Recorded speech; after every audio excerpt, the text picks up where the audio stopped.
अच्छा जी, अब हम लोगों ने यहाँ पर क्या फाइंड करना है, हम लोगों ने mass of element of nitrogen find करना है किसमें, अमोनियम नाइट्रेट में।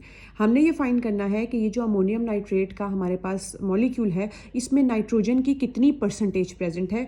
तो हम लोगों के पास जो परसेंटेज का फॉर्मूला है उसमें हम लोग मोलर मास भी लगाते हैं कि जो पूरे कंपाउंड का मास है। तो सबसे पहले हम लोग इसका मोलर मास जो है उसको कैलकुलेट कर लेते हैं। सो मोलर मास भी आप साथ साथ देख लें कैसे कैलकुलेट कर लेते हैं। नाइट्रोजन का मास होता है 14।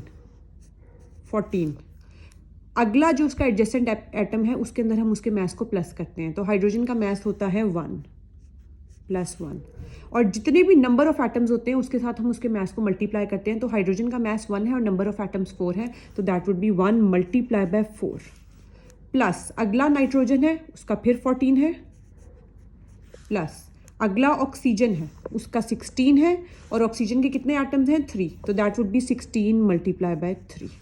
ठीक है, तो इसका हमारे पास मास आ जाएगा 80। अब अगर हम लोग ये फॉर्मूला देखें तो नाइट्रोजन के हमारे पास कितने एटम्स प्रेजेंट हैं, 1 और 2 atoms of nitrogen are present. ठीक है, तो हमारे पास जो फॉर्मूला होता है परसेंटेज का, उसमें हम लोग बताते हैं नंबर ऑफ एटम्स जिस भी चीज़ का आप निकाल रहे हैं। फॉर एग्जांपल यहाँ मैं नाइट्रोजन का निकाल रही हूँ, अगर आपने हाइड्रोजन का निकालना है तो फिर आप हाइड्रोजन के नंबर ऑफ एटम्स बताएंगे। Number of atoms multiply by AR, जो भी आपका डिजायर्ड एलिमेंट है। यहाँ पर हमारा डिजायर्ड एलिमेंट नाइट्रोजन है तो नाइट्रोजन का AR आ जाएगा, डिवाइडेड बाय मोलर मास, यानी जिस कंपाउंड में से आप निकाल रहे हैं। हम अमोनियम नाइट्रेट में से निकाल रहे हैं तो अमोनियम नाइट्रेट का मोलर मास आ जाएगा, और परसेंटेज है तो obviously that would multiply with 100। So number of atoms कितने हैं, अभी हमने बात की 1 2, 2 एटम्स हैं नाइट्रोजन के, 2 मल्टीप्लाई बाय AR उसका क्या है 14 डिवाइडेड बाय मोलर मास हमने निकाला है अभी, वो क्या है 80 मल्टीप्लाई बाय 100। ठीक है, जब हम इनको कैलकुलेट करें तो हमारे पास आंसर आ जाता है 35%।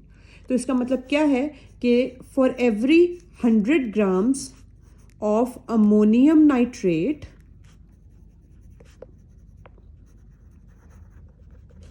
35% of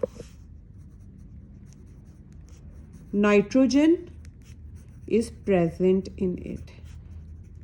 her 100 gram of ammonium nitrate में हमारे पास 35% ऑफ नाइट्रोजन प्रेजेंट होती है। इस तरह से अगर आपने किसी भी कंपाउंड में किसी भी एलिमेंट की परसेंटेज निकालनी है तो आप सेम इसी तरह निकालेंगे। यहाँ पे हमने नाइट्रोजन की निकाली है, अगर आप लोगों ने ऑक्सीजन की निकालनी है तो बस यहाँ पर नाइट्रोजन की जगह ऑक्सीजन आ जाएगा। नंबर ऑफ एटम्स जिस ऑक्सीजन के 3 हैं तो यहाँ 3 आ जाएंगे, और साथ में उसका AR आ जाएगा जो कि 16 है। ठीक है।